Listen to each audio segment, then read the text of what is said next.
Capítulo 5. Llegada y partida. Eli le dio un vistazo a su reloj cuando el convoy de Tel Aviv entraba en la terminal Head. 3 vehículos blindados británicos lo escoltaban y él levantó su cámara cuando un soldado cansado salió gritando: «Necesitaremos una ambulancia para los heridos». Los camilleros salieron corriendo en dirección al transporte saboteado. Los hombres y las mujeres que habían estado esperando 2 largas horas, con los rostros marcados por el horror, corrieron hacia la puerta cerrada del autobús en busca de sus seres queridos. Los hombres arrojaban al suelo lo que les quedaba de sus cigarrillos. Las mujeres se lamentaban retorciéndose las manos o aferrando a sus hijos mientras esperaban ver quién sería el primero en descender del vehículo. La puerta de metal se abrió despacio y se elevó un clamor cuando los pasajeros de Tel Aviv descendieron. Una mujer gritó: «Elí, ese es mi marido, déjenme pasar». El gentío se hizo a un lado y la mujer corrió hasta llegar al hombre de negocios de mediana edad cuyo traje estaba manchado de sangre. Su cabeza estaba cubierta con los jirones de lo que una vez fuera una camisa. Él gritó enseguida: «Estoy bien, adentro hay heridos, apúrense, hay heridos». A pesar del vendaje se le notaba el mal humor. Bajó y abrazó rápidamente a su sollozante esposa. Luego volvió a gritar: «Consigan un médico, hay heridos». El hombre no aceptó la ayuda que los hombres de la ambulancia querían prestarle. «Les dije que yo estoy bien».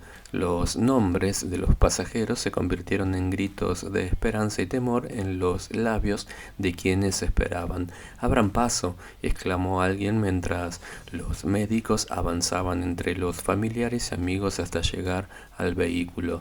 Gotitas de sudor cubrían la frente de Eli al no cesar de tomar fotografías con su cámara. Uno por uno, los heridos eran evacuados del vehículo e introducidos en el vestíbulo de la terminal. Las baldosas empezaron a cubrirse de rojo por la sangre de sus heridos y sus quejidos se mezclaban con los gritos de sus familiares, dándole a la escena un aspecto imponente. «Nunca me voy a acostumbrar a esto», pensó Eli, mientras se le revolvía el estómago por lo que veía a su alrededor. «Nunca». Había 9 heridos entre los pasajeros y una vez que fueron sacados del vehículo, bajaron los demás, sucios, atemorizados y contemplando la historia desatada delante de ellos. Estallaban en gritos de júbilo y luego sus familiares les daban una rápida mirada para asegurarse que no estaban lastimados. «No estoy herido. Eso fue terrible, pero estoy bien».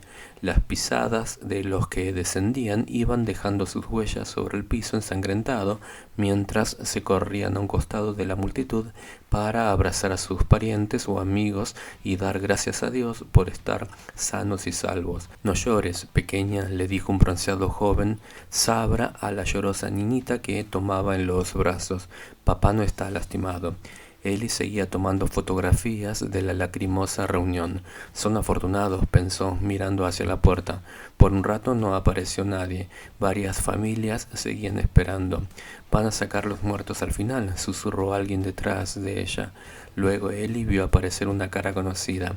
«Esta es la razón por la que me hice hombre de mar.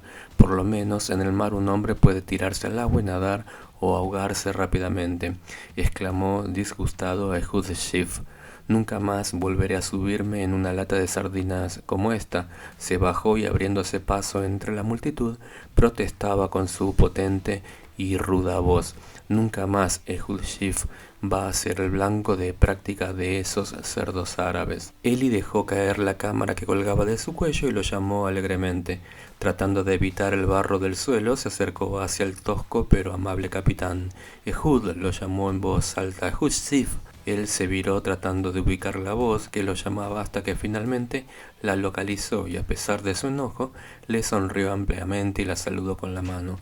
Un chillido sonó detrás de él cuando una mujer joven con vestido azul vio que sacaba el cuerpo de su marido y se tambaleó. La sonrisa de Hood desapareció y corrió a socorrerla. «¡Un médico!», gritó cayendo de rodillas con la mujer en sus brazos. «Alguien que ayude a esta mujer». Inmediatamente vinieron en su auxilio mientras mientras otra mujer se desvanecía y un hombre delgado con aspecto de soldado le pasó sales aromáticas debajo de su nariz para reanimarla. Ehud se incorporó lentamente y con labios apretados y una triste mirada observó a su alrededor. Sacudió la cabeza y luego tomó a Ellie por el codo sacándola a la acera con nieve, fuera de la tragedia que se desarrollaba en el interior. Ehud comenzó a decir, preguntándose de dónde vendría y por qué estaba en Jerusalén. Llévame donde está Moshe, ¿eh? ¿Tienes auto? Claro que tienes que tener uno si Moshe te mandó a buscarme. Pero Ehud, bien, respiró profundamente el aire frío. Es bueno verte bien. Pensé que ninguno terminaría ese viaje con vida. Los árabes atacaron justo al pasar Latrun, donde siempre lo hacen, ¿no? Como lo hizo Josué desde las alturas mirando al valle. Ah, qué bien nos vendría tener a Josué con nosotros hoy en día. Hoy fueron los árabes los que detuvieron el sol. Nunca me pareció que el atardecer se demorara tanto en caer y hacerse de noche. Y los ingleses pelearon valientemente a favor nuestro. De no haber sido por ellos, creo que no habría quedado ni uno de nosotros con vida. Me parece bien que se hayan esmerado en salvar la vida de Ehud, ya que fueron ellos los que destruyeron a mi querida María. Ellie asintió sonriendo al recordar la pequeña embarcación, el Ave María, el barco de pesca por el que aún Ehud se lamentaba. Pero nosotros no sabíamos que tú venías, pudo decir finalmente. ¿Qué? Dijo pegando un grito. Se le mandó un mensaje a Moshe, a su departamento. Moshe ha estado en casa con nosotros, en la calle Rehavia. ¿Entonces no has venido a buscarme? ¿Y qué es lo que estás haciendo acá? Traje a Raquel a la terminal. Ella va a la ciudad vieja. ¿Raquel? ¿La misma pequeña que Moshe rescató del océano? ¿La bella Raquel? Sí, chilló Ellie. La misma con la que distrajiste mi atención cuando estaba a punto de ganarte la partida de ajedrez. Ah, sí, ya recuerdo. ¿Y cómo es que te conoció a ti, Moshe? ¿Y cómo llegó a Jerusalén? Vino del kibutz de refugiados en autobús, la volvió a tomar del brazo mientras se paraban entre dos ambulancias y ponían en peligro sus vidas tratando de cruzar la calle en dirección al automóvil. Del kibutz Netanya, sí, en autobús, no, un amigo mío la trajo en avión. Un método más seguro de viajar, me imagino. Un barco del aire, ¿eh? Nunca más voy a venir a Jerusalén pasando por Bab el-Wad, mientras el mufti les destile su veneno a los árabes que viven a lo largo del camino. ¿Cuántos había? Tal vez 100, no es fácil decirlo. Tienen la tierra minada. El auto que iba delante voló en pedazos. Creo que 2 ingleses murieron al grito de Yehud, Yehud. Los árabes abrieron fuego disparando a las ventanillas. Estuvimos atrapados varias horas hasta que los británicos vinieron con refuerzos. Algunos miembros de la Haganah que viajaban en el autobús estaban armados. Los arrestaron. Un hombre a quien yo no conocía saltó del autobús en marcha y salió corriendo. Los británicos o no lo vieron o lo dejaron, cosa que les daría crédito. Ehud, dijo Ellie emocionada mirando el velludo hombre de mar, me alegro de verte. Esta noche estoy contento de estar vivo, pequeña. El autobús número 2 subía lentamente y al angosto camino hacia la puerta de Sion. El barro de las gomas del vehículo blindado salpicaba el parabrisas y embarraba los faroles delanteros. Los suaves copos de nieve que caían se derretían enseguida con la violenta ventisca que se había levantado. Se arremolinaba con furia encima del techo del autobús, golpeando como si fueran disparos, mientras que el barro hacía que las gomas no se aferraran al camino y el vehículo patinara. Moshe le había explicado a Raquel que los autobuses de la línea Head estaban protegidos como el pellejo de un antiguo animal metido en su duro caparazón. Solamente la barriga era suave y estaba desprotegida. Cuando las suelas de sus zapatos estaban mojadas y el frío de la noche soplaban a su alrededor, entendió por qué esa extraña criatura de la que Moshe le había hablado se había extinguido. Nosotros, los judíos, somos iguales, ¿no? Le había dicho. Ante el mundo damos una imagen dura e inflexible, pero cuando nos sorprenden dándonos vueltas, entonces sangramos. Raquel, no podemos permitirle al mundo que vea otra vez vuestro lado débil porque pudiera ser la última. Ellie había sentido en silencio, completamente convencida de su propia armadura exterior y la vulnerabilidad de su alma. Nunca más, pensó, o será el fin. Pensó en él y en Moshe. Ambos se preocupaban demasiado por ella. Seguramente que ninguno de ellos me lastimaría a propósito. No tenía miedo de ellos, o de Jacob, o de abuelo. ¿Por qué, entonces? Se preguntaba. Quiero escapar cuando los he recuperado. Observó a los extraños que viajaban con ella, dejando que la armadura de su propia coraza se cerrase alrededor de su corazón. En el pasado había sido traicionada en su confianza y herida en sus sentimientos. Nunca más. El conductor maldijo a gritos mientras maniobraba con el vehículo que no le respondía. Se sentía como un niño conduciendo el auto de su papá cuando estaba estacionado. Las gotas de sudor caían por su cara, a pesar del viento gélido que entraban por su pequeña ventanilla. Volvió a hacer el cambio por milésima vez, pero la parte posterior del vehículo seguía patinando. Las ruedas al girar en falso tiraban barro y justo debajo del asiento de Raquel. Ya no toleraba las groserías del conductor y se asomó para ver afuera el borde del camino. Casi no se veía nada, pero por lo que iluminaban los faros supo que estaban al fin del camino, al borde del valle de Hincón, muy cerca del monte Sión. Cerró los ojos llena de pavor y sintió una punzada en el estómago. Acercó la cara a la ventanilla para despejarse con el aire frío y volver a pensar con claridad. Recordó las historias que su padre le contara acerca del valle de Hinnom. Antiguamente lo llamaban Gai Hinnom, que era sinónimo de infierno. Cuando era niña sentía terror cuando se mencionaba el nombre del lugar donde los reyes de Judá habían hecho lo malo delante de Jehová. Raquel recordaba las caras de sus hermanitos sentados a la luz de la lámpara escuchando la historia del rey Manasés, que había pasado sus hijos por fuego en el valle de Hinnom. Sus brillantes ojos se asombraban cuando papá les describía el terrible dios Moloch, con los brazos extendidos para recibir los sacrificios de las criaturas que se consumían en su vientre de cobre en llamas, y mientras los pequeños eran devorados por este dios de cabeza de toro. El fuerte retumbar de los tambores tapaba el llanto y los lamentos de su dolorosa agonía. Los pecados de Gai-Hinnom habían dado origen a las palabras hebreas Gehenom, palabra que se había convertido en un real y aterrador infierno para Raquel al ver el humo de Auschwitz por los sacrificios humanos. El apetito del antiguo dios parecía poca cosa comparándolo con los campos nazis. La autojustificación mundial había tapado los gritos de 6 millones de inocentes, pero para Raquel todavía estaban vivos en su memoria y los oía subir desde el valle de Hinnom rodeando el autobús. Cerró los ojos temblando, tratando de aplacar los recuerdos del insaciable Moloch nazi, quien primero se devoró a aquellos a quienes más quería para terminar luego consumiendo su corazón al quedarse huérfana y sin esperanzas.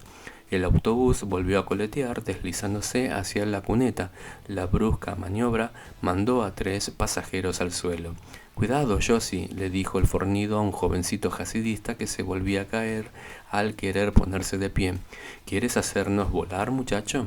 Raquel miraba con morbosa fascinación las 3 granadas que el joven traía debajo de su pesado abrigo que se le había abierto en la caída, mostrando cómo las tenía precariamente sujetas con alfileres a la bandolera de cuero. Enojado, el fornido con aspecto de luchador lo tomó de la camisa y le puso la cara cerca de la suya. «Idiota», le gritó, «¿qué pasa si una de esas se te escapa? ¿Qué clase de tonto lleva granadas sujetas con alfileres? Yo quería estar listo, quería estar preparado».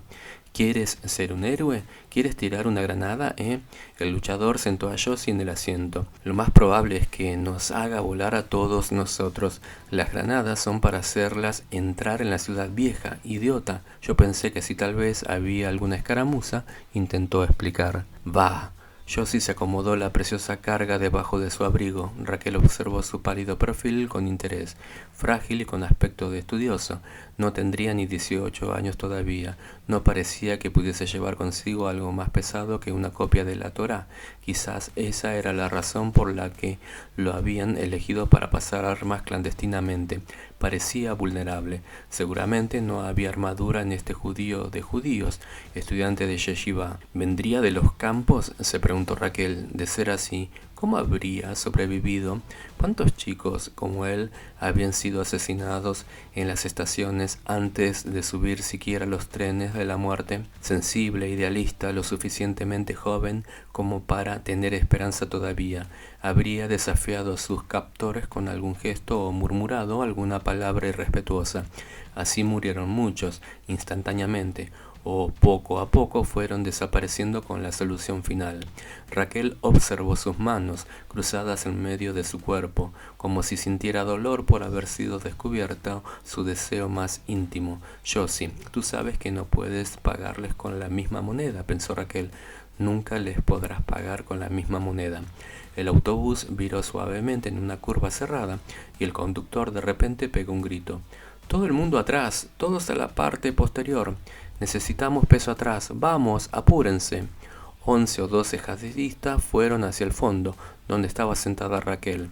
Josie se quedó donde estaba, mirando en silencio los asientos vacíos frente a él.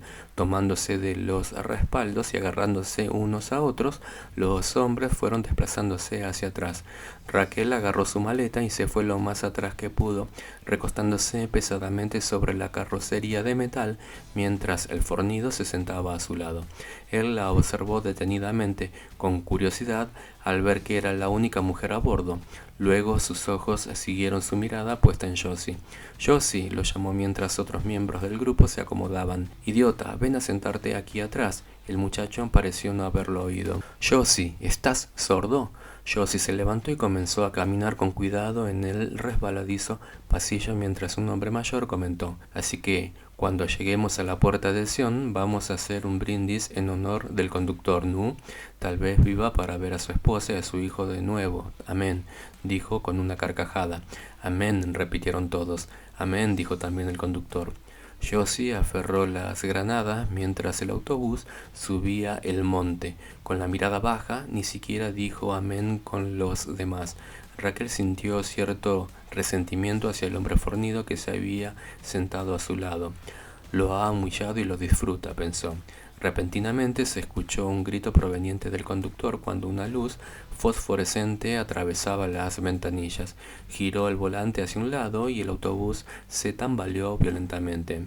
El fornido luchador se fue encima de Raquel y Josie cayó al suelo, gritando mientras que una de las granadas se desprendía de su alfiler como consecuencia de la sacudida. Por un segundo, Raquel vio su mano tratando de recuperarla. Se notaba la angustia y la desesperación en su cara. Luego, con la luz que titilaba, vio que la granada había ido a parar a los pies de los hasidistas. ¡Una granada! Gritó Josie tratando de agarrarla. ¡Mi Dios, querido, querido Dios! Se escuchaba por todo el vehículo. Josie la sujetó en el preciso momento en que el autobús empezaba a ascender una tortuosa curva. Por encima del ruido metálico, Raquel pudo oír el llanto de Josie aferrando la granada a su estómago. El rugido de la explosión destrozó el piso de acero del autobús debajo de su cuerpo.